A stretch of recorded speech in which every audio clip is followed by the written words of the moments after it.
Introduction and we'll jump in. Great. So welcome world. Welcome everyone out there to the Meta Futurist Playcast series. This is a special edition hosted by myself, Brett Minster, and ex Rasma, and we have a playcast called Altered States of Transformation, which is really about delving into the future now of mental health, reformation and evolution and revolution. And we're excited to be here. And my only other housekeeping is yes, if people would like to see our first co pilot episode and other MetaFuturist episodes, they can check out metafuturist.live. And the reason it's called Meta Futurist, METTA, is because this word meta comes from, well, the Sanskrit or Palanese. And it has several different meanings, but one of them is really a prayer for unconditional love and loving kindness and benevolence. So, as a group of people I've invited to be part of this playcast, is really that we're not just futurists looking at trends and patterns as if we were, you know, dry, neutral, let's say, just futurists working for some corporation or something. We're meta futurists because we're really coming from this place of unconditional love and loving kindness. So that's the kind of futurists we are. Although we're all different, we have different missions here. I want us to all be at least have that alignment to be futurist from this perspective of love. Um, and with that, I welcome my co-host for Altered States of Transformation, which I love this title, coming from from something you said to in the pilot episode. And it's nice to see you, X. Why don't you? Is there anything you'd like to introduce about yourself? I'm not going to read bios and all that, but if you'd like to, you can say hello and just tell everyone something about yourself and in relation to mental health, reformation, and transformation. Yeah. I have a lot of information on my website, which is www.raz.ma, like my last name, with a period between the Z and the M. So raz.ma. I think the simplest way to kind of summarize my direction in this lifetime with regards to mental wellness is as a guardian angel. I'm really interested in helping people in their process of transformation and to help carry a light to light some of the dark paths that I myself have walked, to hopefully with greater grace and speed aid others through walking similar paths. So I'm really hoping and working for a world that we all can process in play and pleasure, and I'm doing my best to bring that about as soon as possible. Right on. We have a lot of different things in common. X and I only met a few months ago as part of something called the Design Science Studio. And I guess I should say it's also called a playcast rather than a podcast because it is about us being playful. It's about playification compared to gamification. It's about being players, players on the stage of life and bringing forth the performances and the reality and the experiences that we all want to have. So the playcast is also very much about tuning in to what it means to be players really and to play and to have a good time. So we're definitely here to have a good time and to inquire and to laugh, and to weave in our personal stories as well as while we talk about different topics around mental wellness. Um, there's a kind of a subcategory based on my experience of what I call transforming perceived mental illness into a blessing because I was diagnosed with bipolar disorder when I was 19. I'm 45 now. So it's a really big mission for me in my life to start finally turning the tables and inverting the systemic nature of how we work with and support people who are having altered states of experience, altered states of mind, who heretofore have been diagnosed with this insidious, for me, by the way, I'm speaking for myself, this insidious, destructive, and ultimately unbeneficial term called mental illness. So we'll talk a little bit about that over this playcast today. You know, why is it even called mental illness? Is that even serving everyone? Is it even accurate or true? Which is a big thing for me. I'm not just saying that to be rebellious. So we'll talk a little bit about why I think it's actually quite stupid, for lack of a better word, to be calling these experiences illness and to be pathologizing. So X, I'm sure. So X also helps people, by the way, and I'll let you say this in your own words. But at festivals and events, she's someone who has been there to help people who are may have taken less psychedelics or otherwise having what are notoriously called bad trips. But I'll let you speak to that. So why don't you tune in a little bit to sharing a little bit about what you have done in the past and on this space, and tie that in a little bit to this idea of how we pathologize ourselves in a way with this type of language. Sure thing. Yeah.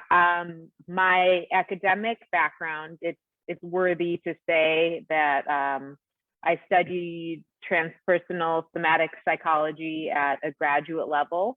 And concurrently, for about over 15 years now, actually, at this point, I have been a altered state angel. So what that means is I am a person who designs and staffs sanctuary spaces at a variety of gatherings, large and small.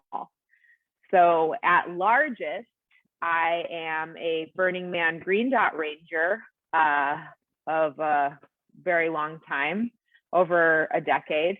And that means that I am, that means I have extra.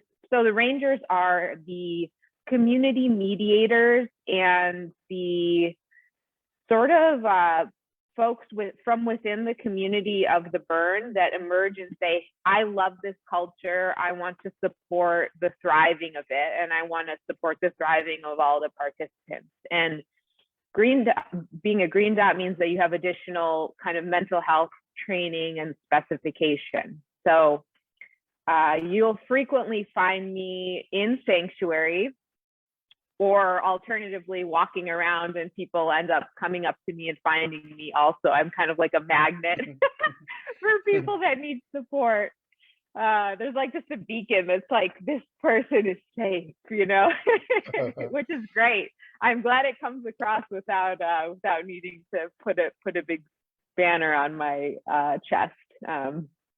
But so I'll be in sanctuary, and there's roving rangers that will find people, or people will approach them and they'll be having a hard time, whether that's from not sleeping for 3 days, having a breakup in their polypod, or a fight with their campmate, or that they're just feeling lonely and they didn't know that they would be experiencing challenge, or maybe they're dehydrated, and all the there's a variety of conditions that would bring someone to sanctuary, and another one of which is psychedelics, or other kind of more expected sources of change in mindset that is maybe more extreme or feels overwhelming to that person. And those folks get brought to me and other people who are Green Dot Rangers, and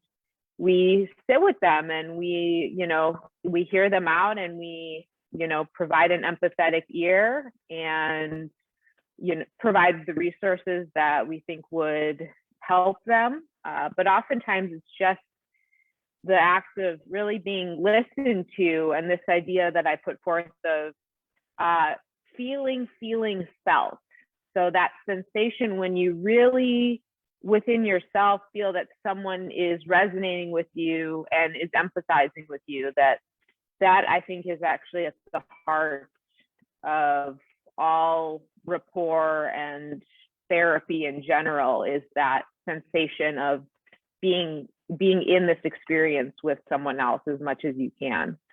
So yeah, I mean, I've saved people's lives like very, very directly, who had suicidal ideation, or who were out of out of their consensus reality mindset and, taking off to the lake and gonna go about to drown themselves. I've been there for people, and just provided presence, compassionate presence. Mm. What that brings up to me, X, when I think of this idea of, systemic mental health and mental wellness change on this planet, is really extrapolating your experience. Like, don't we really need green dots around the whole planet? Like, I mean, isn't the whole planet at a type of event and a festival right now, for lack of a better word?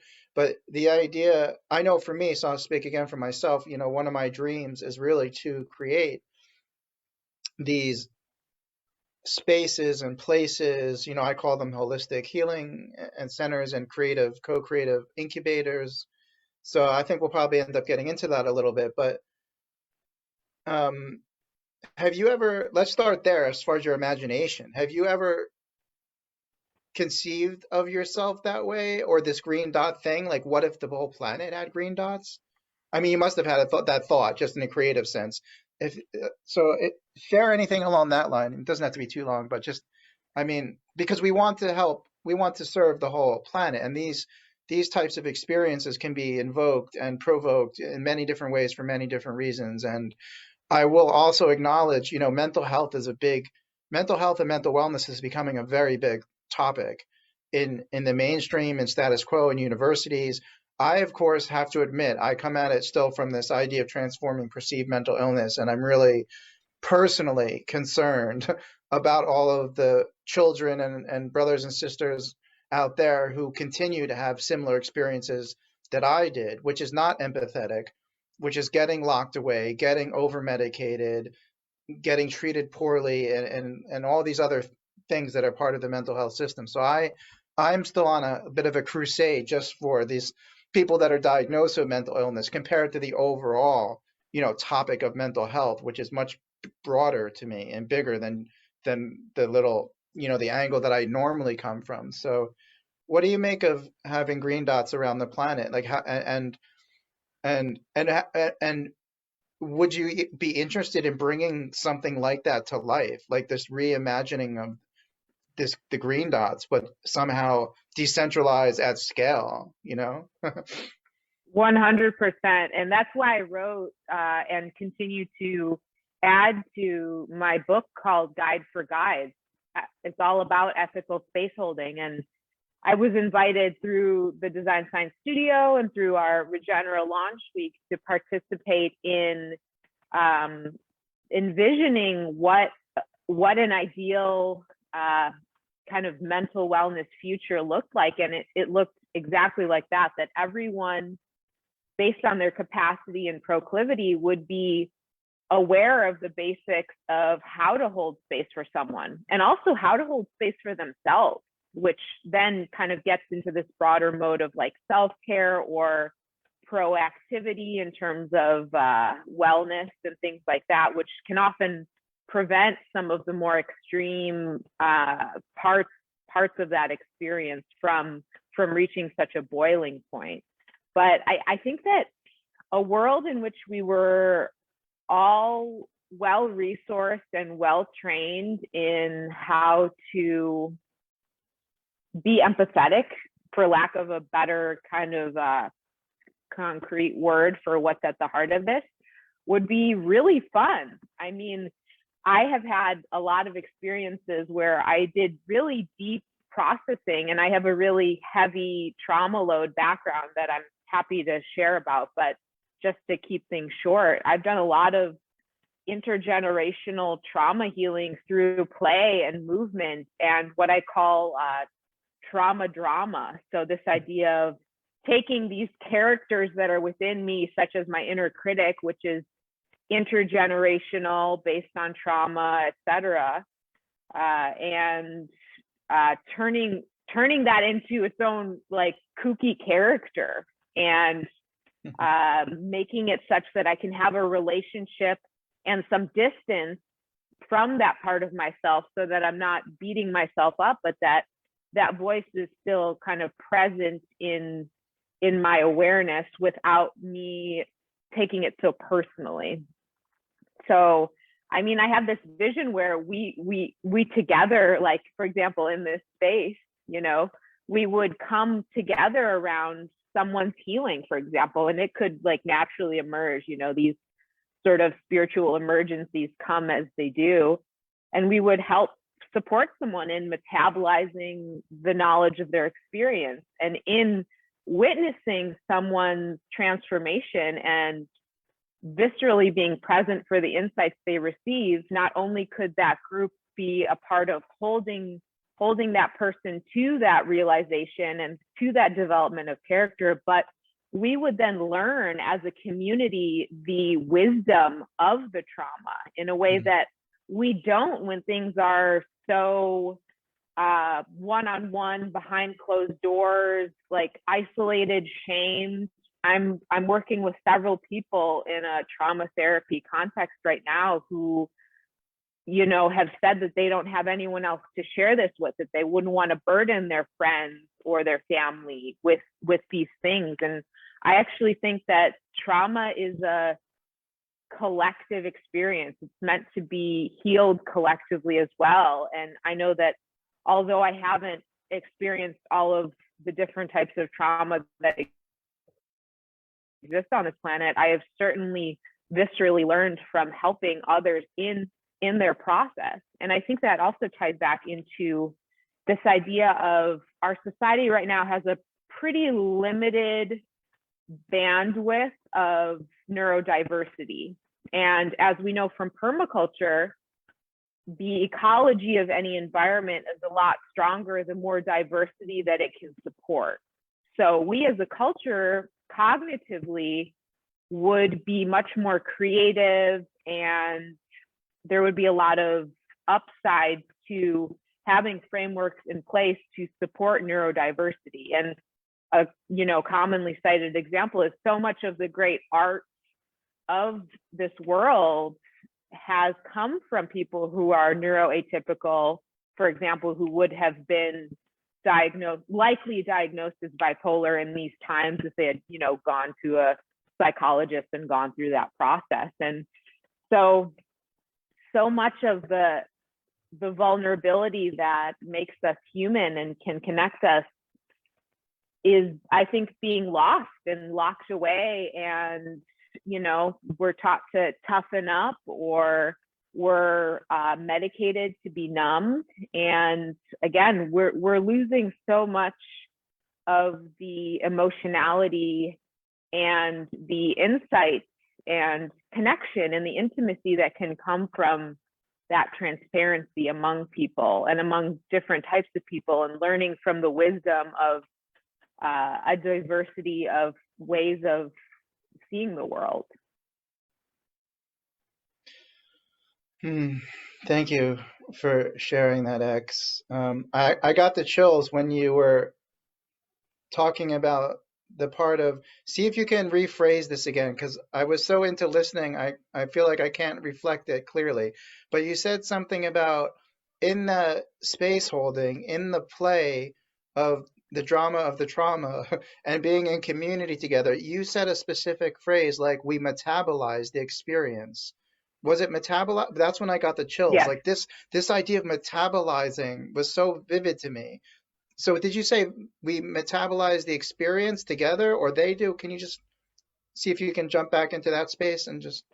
Sure. Yeah, I've been really for a long time now thinking about the idea of deep emotions as, what are they feeding? You know, what are these experiences meant for? Like, why do we have these emotions? Why do we have the experience of trauma?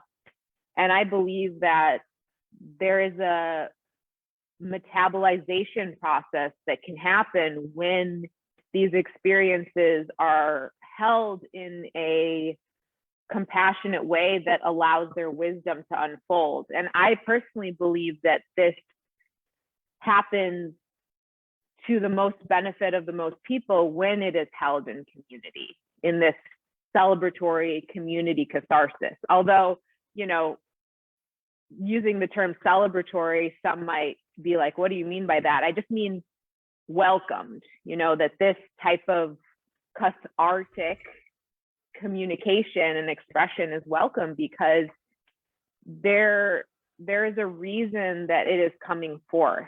This is my belief, you know, there's a reason that these things happen. And I think it is to have us learn more about this world, and to do so in a way that hopefully brings us together and into greater harmony and wholeness and cohesiveness. I've also been playing with this idea too in my own sort of experience of having an intense experience. I'll just speak more bluntly. I've had an experience of sexual assault, and there's this interesting thing where it was due to the other person not feeling me, or not caring about my feelings, or not, you know, asking for consent whatsoever, that this experience of me leaving my body and going through a process of dissociation, that then, you know, now I have to have these trauma healing processes. It's, you know, at the root of it, when you look at what occurred, it was that this person was unable to feel, or uninterested in feeling someone else. And so now within my own healing process, I'm needing to feel that, and all of the compounded interest of the not feeling that brought about. So there's something at the heart of this for me, that all these emotions arise to be metabolized. And I've, you know, it's really in the psychological literature that if what you resist persists, and what you repress will come out, and it will come out in a way that is often more maladaptive. So let's say you have something that that is crying out to be addressed and held and brought up. If it's not addressed in a way with community, or like even something like, I love the technology, the ancient technology of song and dance for processing, especially group dance, to move trauma through the body. If it's not processed in that kind of pro-social way, it will come out through numbing behavior, such as addiction, or, you know, we have all these modern addictions as well, or modern ways of numbing, like mainstream media or television.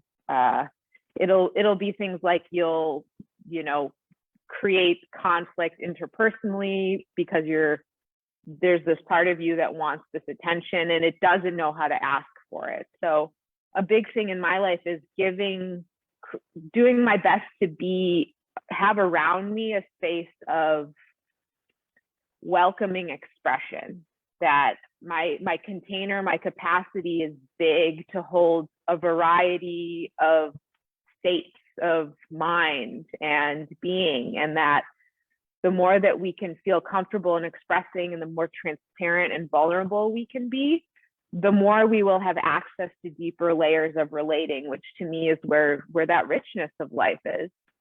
Mm-hmm. Yeah, there's so many pieces there to relate to.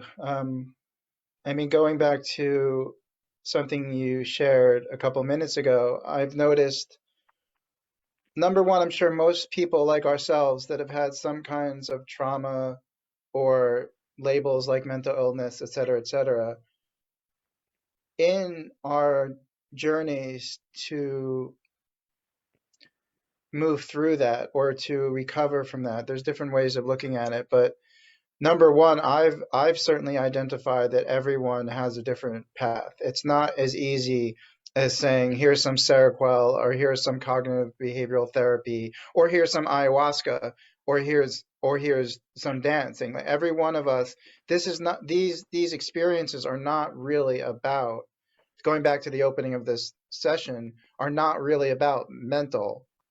illness. That's like the last layer of manifestation, like seeing things or hearing voices or feeling depressed or feeling manic or all the different all the different manifestations are really like the last the last expression compared to what is at the root of these experiences. And I know for me, with what I call the bipolar experience, because I do honor that I have had this experience of mood swings and going up and down. So it's not really about denying that real experience. It's just reframing it to the bipolar experience for me compared to a bipolar disorder or bipolar illness or something like that. And the one piece of guidance I would give anybody who has the bipolar experience is to find some way to disidentify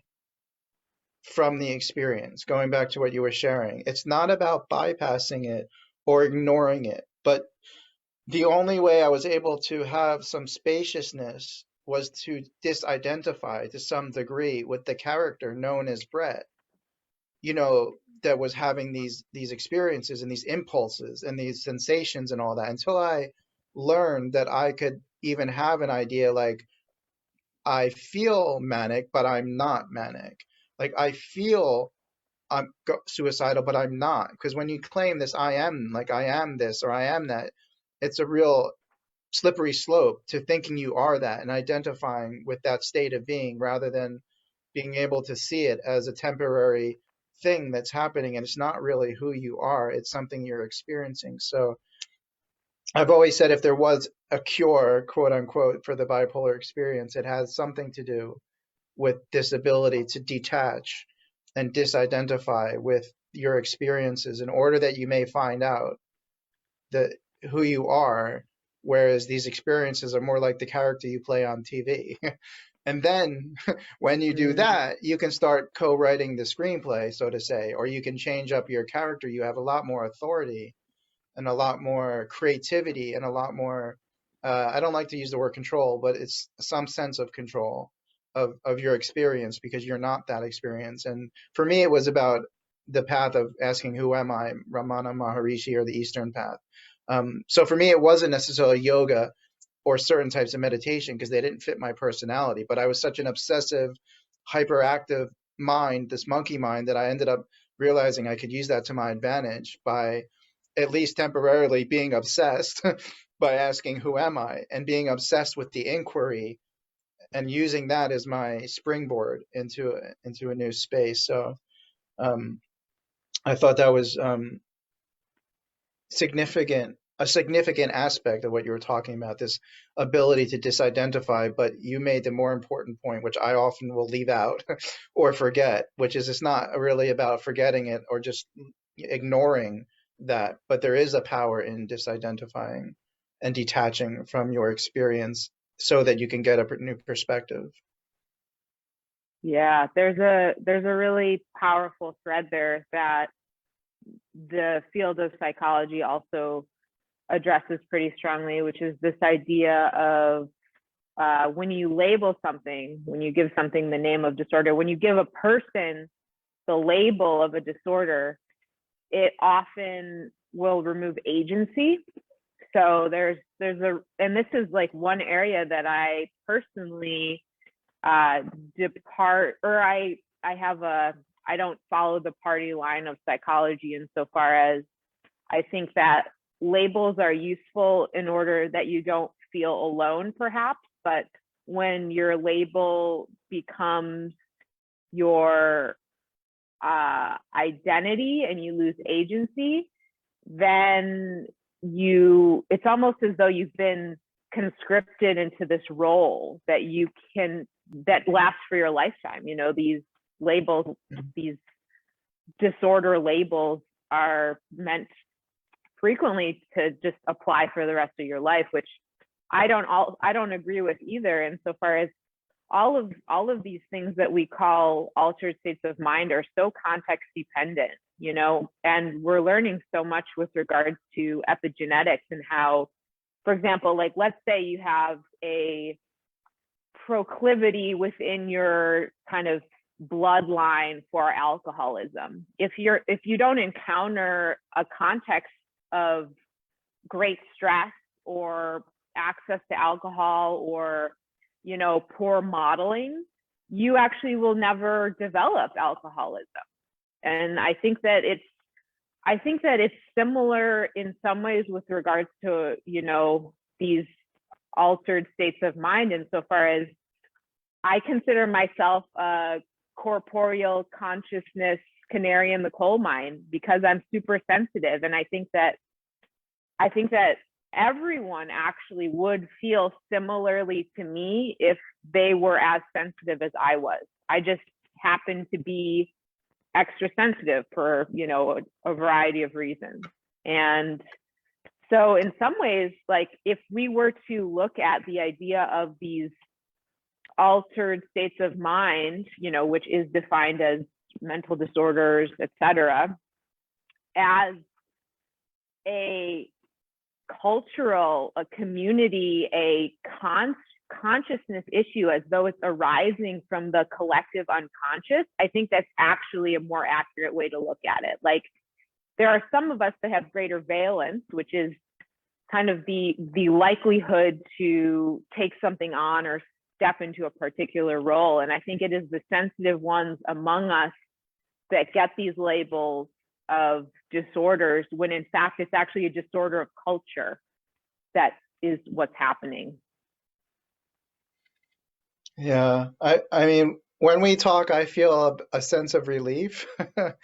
I feel a sense of lightness, and I actually also feel emotional, almost as if I've been waiting 20 years to start having these conversations. And I want to thank you, first of all, just for being my friend on this part of the journey, and bringing your wisdom and your sensitivity and your intelligence and your love to this conversation, because this is even still part of my healing in a way.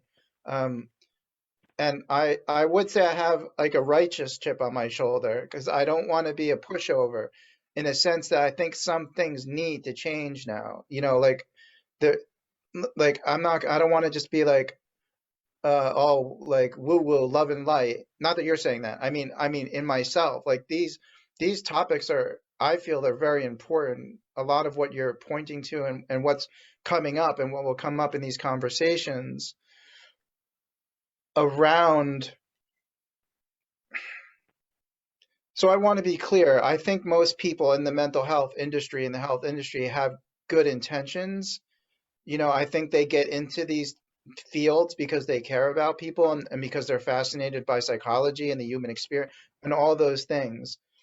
And yet simultaneously, like we're talking about, the brightest among them, among us, have fallen into this trap. And it's a bigger discussion, like you're saying. It's about, for me, the cult of materialism on the planet.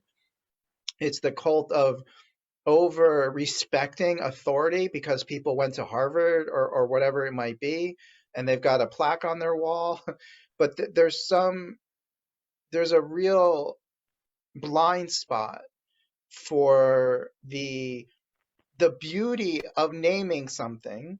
Like you were saying, it is helpful. You know, if someone walks up to you, X, at a festival, it's helpful to say, I'm hearing voices, compared to I'm feeling suicidal, compared to I can't leave my tent without locking the door 150 times. So in the literature and in the mainstream mental health, they that's good. It's good to classify things and categorize things in order to better understand them. But somehow, when it comes to groupthink and a system, the ability to name and categorize things has, as you alluded to, become this life sentence and this label where we've confused the map with the territory, the famous saying. So instead of saying, well, it's clear, Brett, you have this bipolar experience and you seem to go up and down a lot. It's like, you are bipolar. You will have this the rest of your life. You should take medicine and call it a day. That's who you are. You know, that's the story I was given. For all intents and purposes, that's the story I was told, and it's still pretty much like that in mainstream mental health. And I want to, as a last point, I want to point out to our audience the very fact that you also went to school for this, if they care about that, if it's all about that whole thing, like you have personal experience and you actually have training. I actually went back to school when I was 30 for something called psychosocial rehabilitation. So I've been on the other side and I've seen the bureaucracy and how people do. So I don't think it matters, but just to be clear to the audience, we're also not just talking as like, what would be the word? Like partial, it's just like something we like to do in our pastime, Hobbyist. Yeah, hobbyists, right, right. It's not really, we're not just speaking from hobbyists or only like we have, and there's so many of us like this out in the world. And to finish my point of my the rebel in me or the revolutionary in me, it's like I'm not going to settle anymore for anything less than the respect, for lack of a better word, that we all deserve in that sense, in bringing a change to the planet on this level. And the song that I like to play in before all the podcasts, my friend Kevin says, "Nothing keeps the truth unexposed." And I was thinking about that coming into this playcast, and that's what it's all about for me. Nothing keeps the truth unexposed. And to be quite frank with the audience, the truth is the mental health system is broken, it's distorted, it's destructive. And yes, there's like highlights and good moments, and there's good successes. I'm not really saying that, but systemically, fundamentally, in my opinion and in my experience, it must be changed. It must be discarded and obsoleted. And we actually have the ability to create new systems with decentralized technologies, with new thinking, and with the resources available to us. There's no reason why Brett and X even can't start a revolution that leads to the obsolescence of hospitals and psychiatric wards. And it's not because of wishful thinking. It's because we actually have better solutions and better ideas and better innovations to take the place of those things. So again, I'm not talking about just sending everyone on their way to take some ayahuasca or something. I'm talking about getting to the point where we actually are building these structures physically, mentally, and everything to actually replace the system as we know it. And nothing keeps that truth unexposed. You know the truth by working with people of what is at the bottom of these altered states and what people really need. And what I needed when I first went into the hospital and had an episode, I needed someone to hold my hand, to be honest. I wrote an essay about Yep. it. I needed someone to hold my hand and say, "Brett, what's going on with you?" And instead, they locked me in a room with cameras. And then when I banged on the door and started screaming for my mom and dad outside, they shot me up. That was their affirmation that I was psychotic. And then they shot me up with their whatever that thing is that they have to carry the antidote for, because it creates convulsions. I went into convulsions and started screaming, "Mommy, I'm dying," like you hear about like with like soldiers or something. And then my parents had to witness that. So the whole experience when I was 19 was founded and rooted in this experience of being locked in this room, given this shot, going into convulsions, and being told I'm sick because of the epigenetics in my family as well. So that bloodline had altered states of mind and trauma in it. And of course, the Western doctors say if you have that, that's your fate. So yeah. So thanks for the extended listen there. I just thought it was important to share. I just want to say I am so sorry you experienced that at the hands of what proclaims itself to be, the mental health services. And it's an exposure of how it's still in this kind of capitalistic colonial type of mindset where it's making that experience wrong insofar as it's not productive or what have you. Like there's all these kind of ethical, these unspoken sort of judgments, I should say more broadly, about certain states of mind. And that's the thing, like what we call mental disorders really is just the psyche's cry for help. Like nobody, it's not no, it's not as though you would choose to be in that position willingly. It's that your psyche has gone through experiences, or again has the tendency to shape itself in a certain way, and it needs people to, again, like hold space, hold compassionate space for the processing of, you know, what the baggage that we collect as a very traumatizing society. I mean, living in society is actively traumatizing. It's actually kind of astonishing how decently most people function when our society, and I think this is like capitalism again, where it's this idea that you have to struggle every day to make ends meet, to even feed yourself, to continue to exist, for example. Like that is, I think that's a traumatizing state, you know, and it's new. That wasn't the case for it wasn't the same way in terms of also this idea that like you're wrong if you need a break sometimes or what have you. We need to return to actually honoring rest, for example, as part of the cycle. And so what we're seeing is you know, the falling of for lack of a better word, like this capitalistic structure, like in the burnout, in the rising rates of, you know, what are mental disorders, what's called mental illness. I mean, this year with the pandemic has exposed it, has ripped it off. Like people, and okay, so here's another piece, and this is why I'm so passionate about edutainment and creating and sharing the tools that I learned in this ivory tower of graduate school, and that I continue to, as you know, an obsessive researcher, like read the latest about these things, you know, read the latest research, read the latest books, etc., is that we can actually teach coping skills. We can teach pro-social ways of processing. We can teach, you know, children and adults, honestly, we all need it, what it looks like to be approaching what we could call like a crisis. Like there are steps that lead up to it. And I think that we should take a more proactive stance toward mental wellness.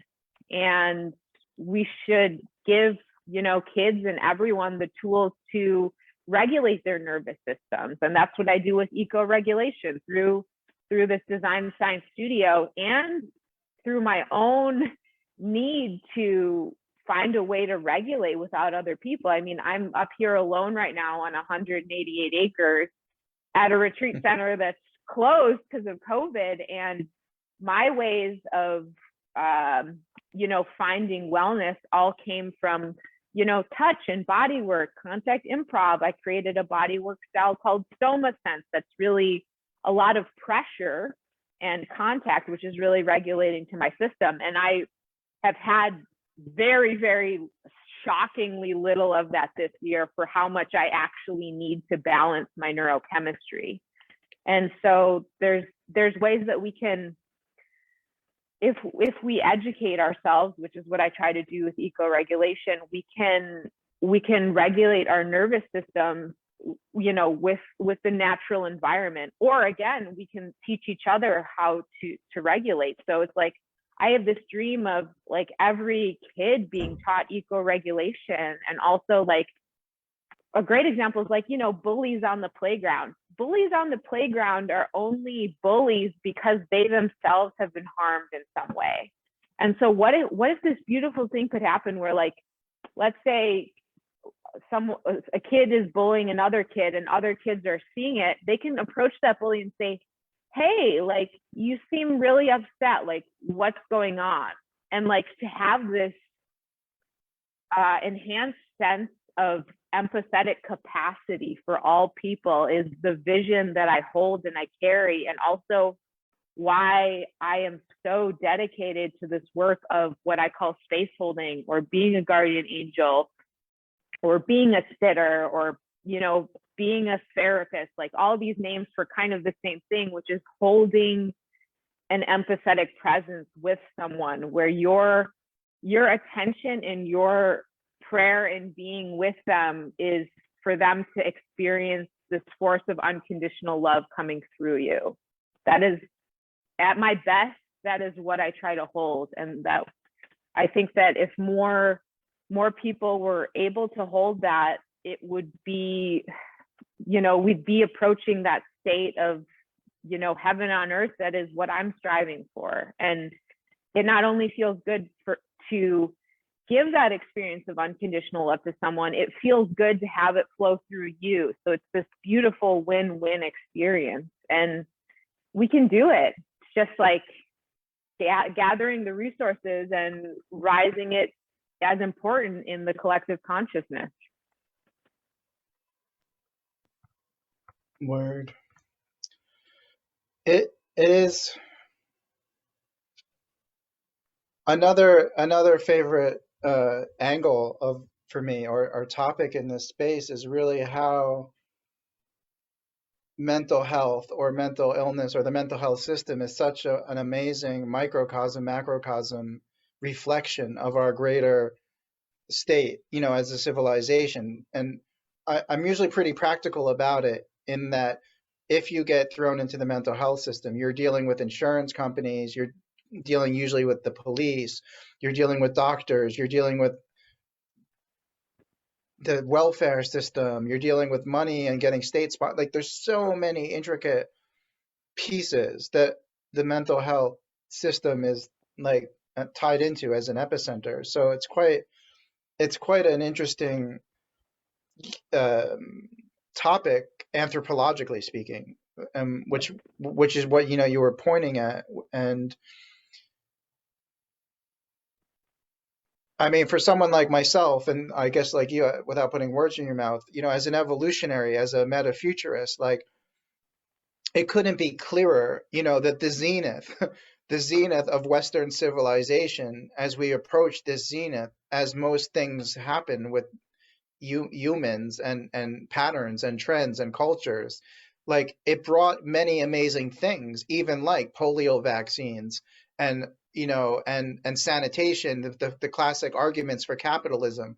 It brought the free market and people's ability to have their needs met and all this stuff, which is true to a certain degree, true enough until it's not true anymore, so to say, until it reaches its kind of its benefit. And then there's the whole, the evolutionarily speaking, or the butterfly, like something, there's a breakdown point where we need to break through. And for me, like you're saying, the whole rise in suicide and mental health because of COVID and everything, people are finally, I think, starting to get a glimpse that when we talk about capitalism, like, I'm not necessarily talking as a strict economist, or a historian. I'm using my own eyes and my own direct experience to see, like, the zenith of Western civilization and all the brilliance of it, also, like anything else, has an underbelly, and it has that shadow to it. And for me, the biggest shadow is what you've spoken about. Krishnamurti said, I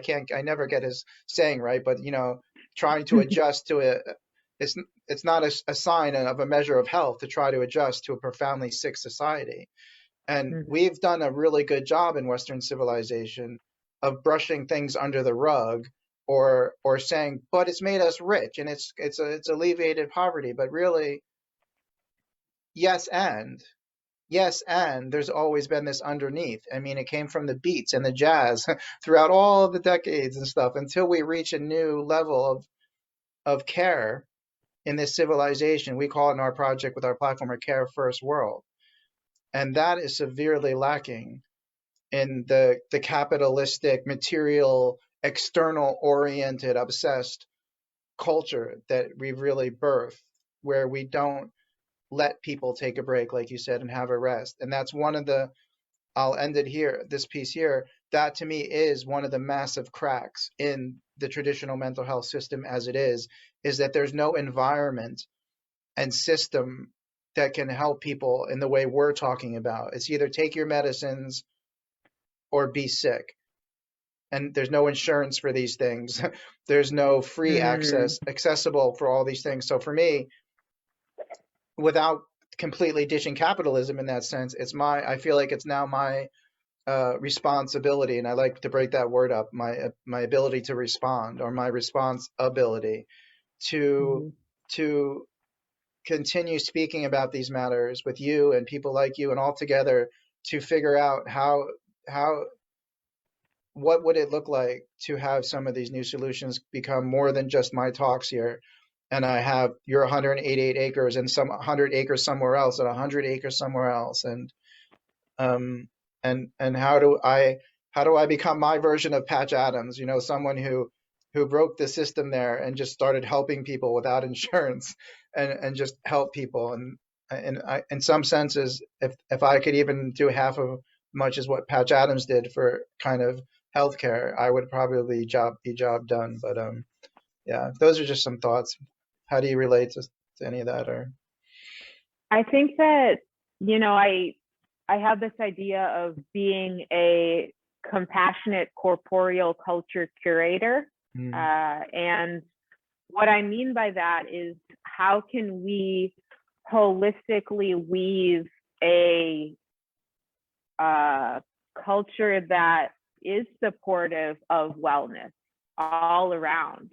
And I believe in it, and I try to live that as the way that I am. And right now it looks like being the evolutionary edge of empathetic embodiment, which is, right now it's fringe, but I mean, somatic psychology is really validating a lot of these, how shall we say, alternative pursuits. Like, a great example is in ecstatic dance. So like, free form movement in a group is really regulating to the nervous system for a variety of reasons. You're literally vibrating the body, which is regulating to the nervous system.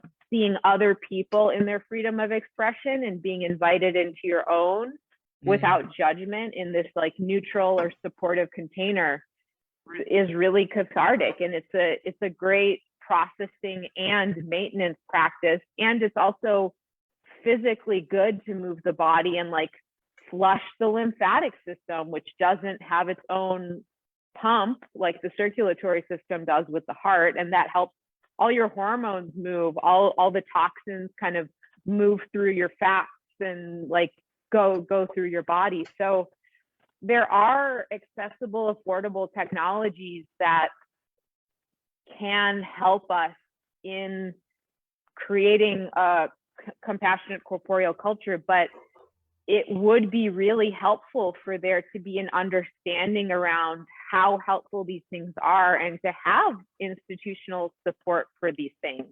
And I'm trying to bring forth the research from transpersonal and somatic psychology that does support these things. Another great example is like group singing.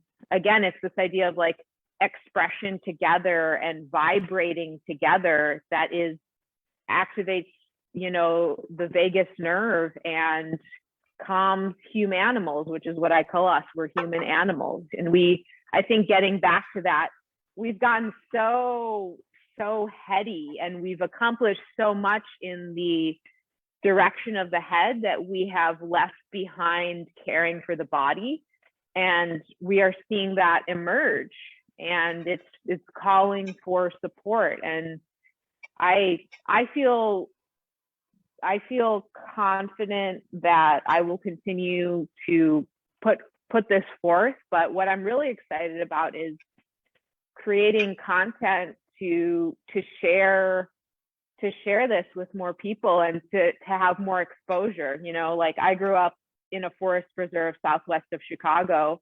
I wish I would have seen videos of healing practices that were happening in somatic psychology and transpersonal psychology, like when I was growing up. That really would have influenced my path and inspired me. And so that's one big thing that I'm seeking to do, is to show people's healing processes and the healing technologies that we're engaging in, kind of, again, on the evolutionary edge. But I feel pretty well aware of a lot of things that could be adopted quite affordably and would make a huge difference.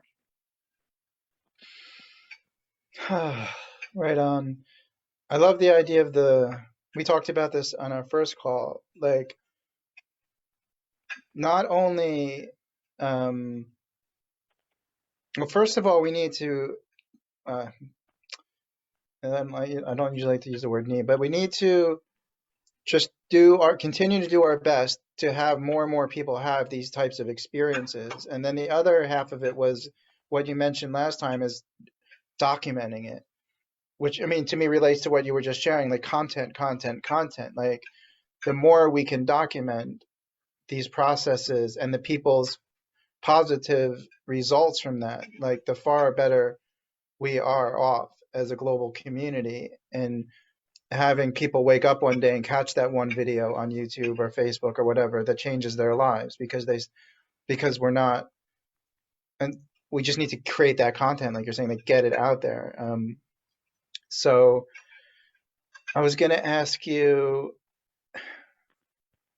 as far as linear time goes, and all the different stuff we all love to do as Renaissance people, is that one of your kind of top three sort of intentions? Like what might be next for you in a sense, or is there anything you would be able to put out there into the noosphere here of what help you might like, or what support you might like, or the kind of contributors you'd like to find, or resonant people? Like share a little bit about the one to two or three things like that are all converging for you, like yet like whatever that may be, and just let's put it out there. At least let's put it out there, like what kind of contributions or resonant people you'd like to find to be part of that. Thank you so much.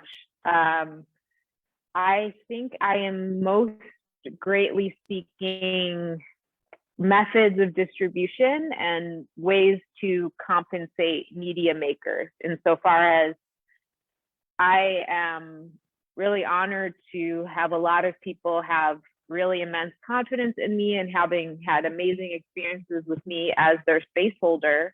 And I have one piece called Trip Report, which is the documentation of a transformative experience that I held space for. And that's meant as an integration artifact that wants to be viewed by more people in the world. And I think wants to become some type of series, insofar as I would like to put forth this idea of creating these healing media pieces as not only beneficial for people to encounter new forms of healing, but also to act as a transmedia talisman towards transformation for everyone viewing it. So not only, the people who are a part of it upon repeated viewing can, much like they're hearing the retelling of a story, deepen into the insights, but that it's this way that, again, that we can turn what we perceive as this individual trauma healing and make the wisdom of it available to the collective. So, I mean, I'm also a media maker, and I'm privileged to know amazing media makers, and I want to create series of ways that we can heal. I mean, I steward this beautiful space, we could film right here, and I am seeking pretty reasonable support to just compensate them for their time and skills. And, I am, again, fortunate to have people who are willing to be documented in their processes. And I'm also open to being an example, insofar as I have intersectional, intergenerational trauma in my lineage. And I have a very good sense of how to continue to process that within my system, and just seeking, compensation for people's time and helping me do that, and I will, of course, even if I don't receive that, I will continue to produce content, albeit at a much slower pace. But really, I mean, I'm really excited to share things like eco-regulation with everyone. And I'd love to not put it behind a paywall. I'd love it to just be accessible to everyone. I'd love for these integration artifacts to to be made, from people's transformational experiences. And so, yeah, I am also, I'm a healer. So the business or what have you, the financial side of things is not where my soul is drawn. I'm going to keep doing this, regardless of the circumstances. So I guess support in structuring that in a way that is resilient and that is,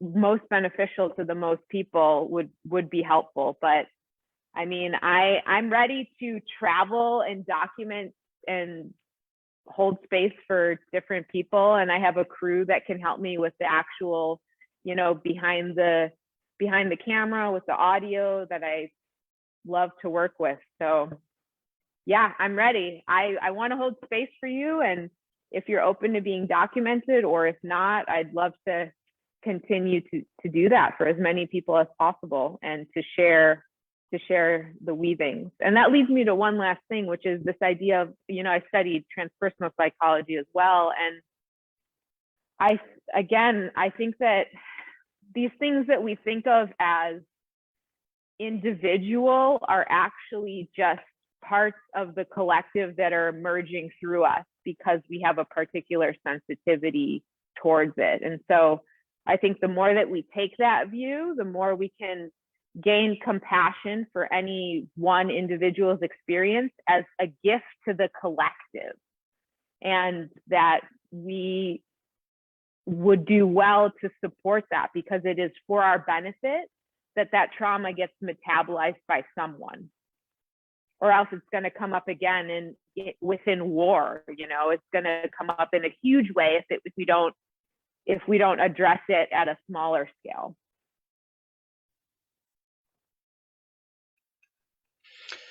Great.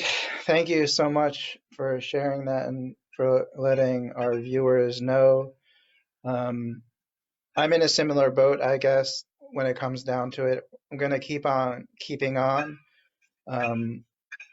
Ironically, one of my missions on Earth is to help catalyze a rebirth and renaissance for philanthropy.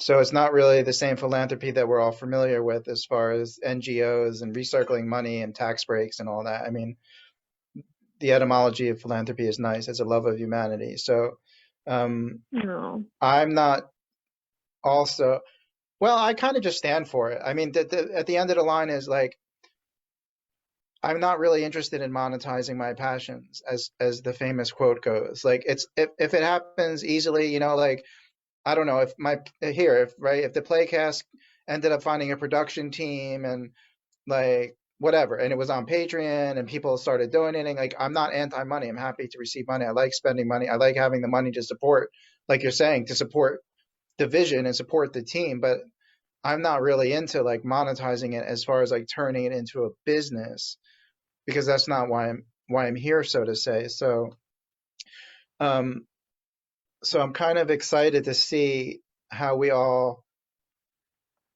reveals itself, like next month, next years, 10 years, because I think we're going to show reality and show the world a different way when it comes to even the money and the funding and the business and all that. I think we're going to find those other parts of ourselves, like you say, to put it that way. I've often had a resistance, which I'm going to say is a good resistance, to people telling me to pick up that American dream and become an entrepreneur to create funding for myself. Because my question was, why don't we all do what we're here to do? Why don't we all bring our gifts? And some of you are really good at making money. Like, you've learned how to win that game. You're like, making money has actually become a specialism. And I'm like, why should I go back to school and like monetize my business, like my passion, and when you are worth $20 million, like, and you're a part of the community? Can you, like, we show up all the time. We provide other goods and services, so to say, as a community. But that's really, to me, the shift that's happening. The shift on the planet is, I wouldn't even say the I and the we. It's just a shift to understanding we all share the same being, and we all are kind of a unique expression of that same being. So we can uplift each other from that perspective. We don't all have to be breadwinners, quote unquote, or moms or dads. Like we've got a village to raise the child of a new earth.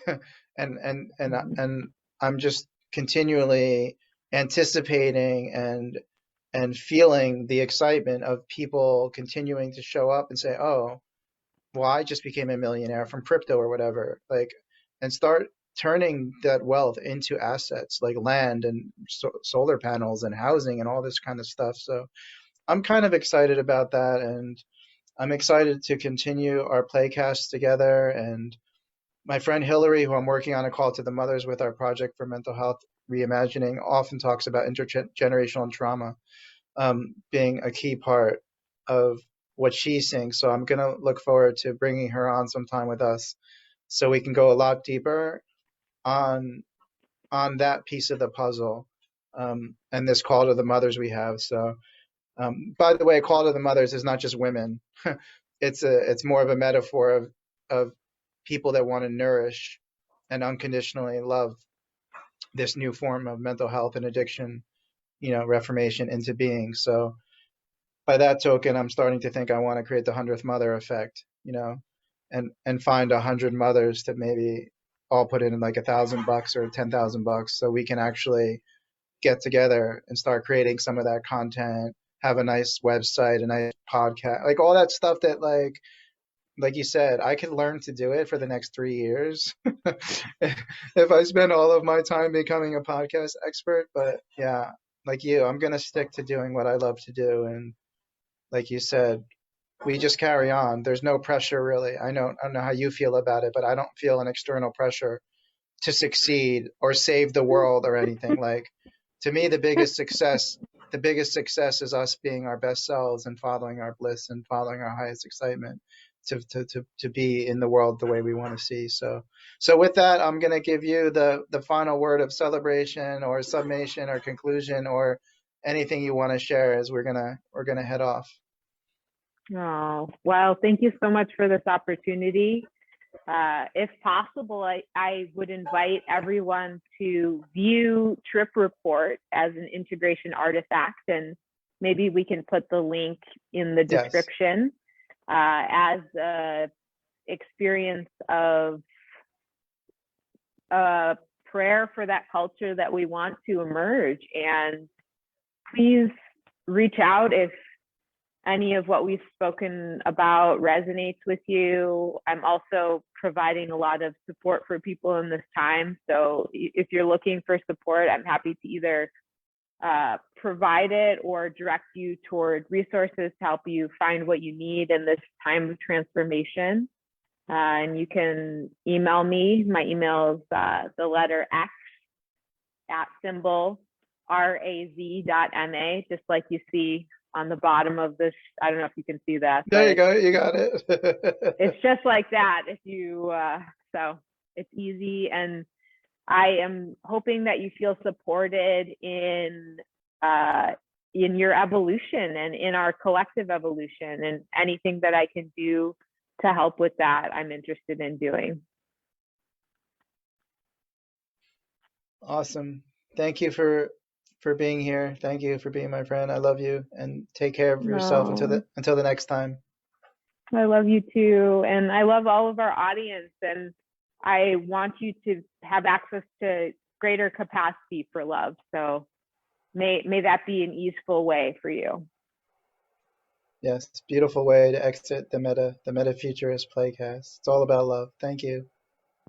Yeah, be well. Okay. Take care. Yeah. Bye.